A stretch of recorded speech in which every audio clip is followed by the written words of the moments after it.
Hello ladies and gents, it's EZScape, and in today's video, I'm going to be talking about the $4,000 Super Mario 64 bounty.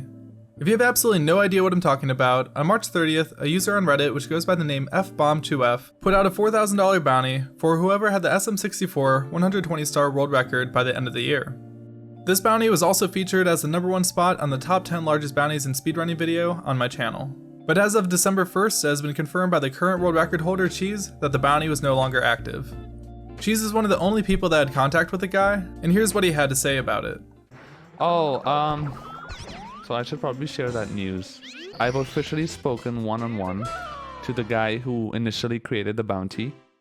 The guy F-Bomb, who was the one who actually created the bounty and said that he would give the $4,000. He said that the bounty is not a thing anymore. RIP. The bounty is not happening. It's official. It's official. The bounty is not happening. Now, I understand. I wasn't expecting it to be real, but to be honest, guys, it's a very understandable situation. Like, if you watch his Reddit, he actually made a post not too long ago talking about how he had a lot of troubles with his business. He lost his business that he had, and he's been losing money.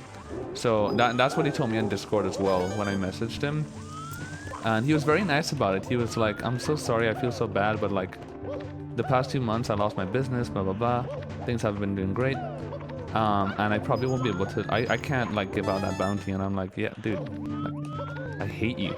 I'm kidding. I told him it's fine, you know, like, it's not like he owes me anything. It's something that he wanted to do for us. But he said that it can't happen anymore. So that's what's going on. But it's nice that he actually answered me and gave me closure, you know? It's not like he just left us in the dust and said, fuck off. So this is really unfortunate, as there was a lot of hype around who was going to take home this bounty reward. But now it appears that it isn't going to happen. I really feel like our community should have some type of website that would middleman for speedrunning bounties so that they can't be faked. Not that this guy wasn't initially going to pay up, but this isn't the first time something like this has happened. I remember on our speedrun, some guy speedrunning The Flash for the original Game Boy put up a bounty for the fastest time on the leaderboard by a certain date to try to drive more activity towards his game. But then he ended up flaking on the $100 bounty.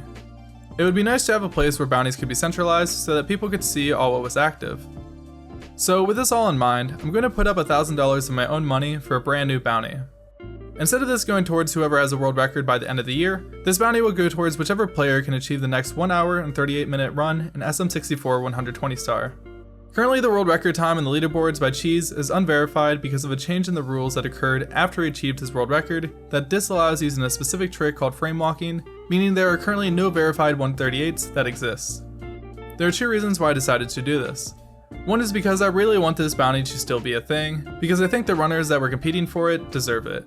I know that $1,000 isn't really close to what the original bounty was, but it's the most that I would be able to manage.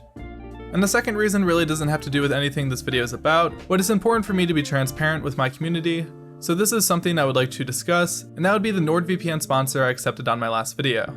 Quite a few people were upset about that decision, and I want to talk a little bit why I took it, and what my thoughts are now regarding it. The main reason people seemed upset was because about a year ago, Nord was hacked. But explaining this by just saying Nord was hacked doesn't really explain the situation at all. And a lot of the people saying that there was a massive hack are either purposely mischaracterizing the incident, or are just ignorant about what actually happened. NordVPN uses 5,100 different servers around the world, many of which, like in this incident, are rented from data centers. A server in Finland ended up getting compromised because, to put it simply, they left the key in the lock, and someone managed to gain access to it. During this breach, no customer information was stolen, as like NordVPN advertises, they don't keep log information of their user base.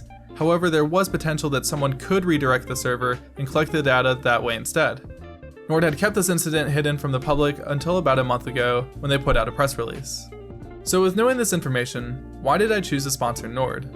Well, the first and most obvious reason is money.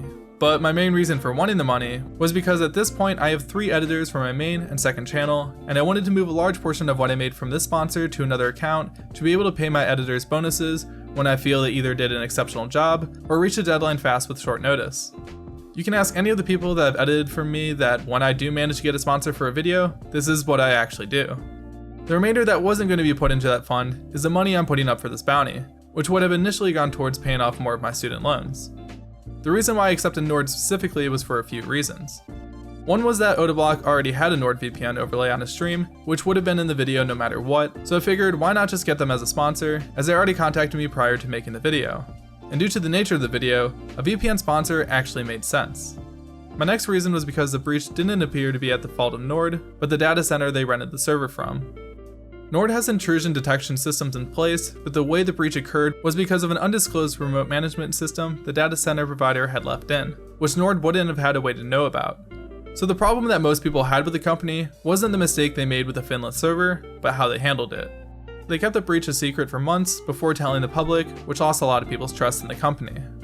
Perhaps they kept the breach a secret for months because they thought that people would misunderstand the severity of the breach, which does seem to be the case in some areas.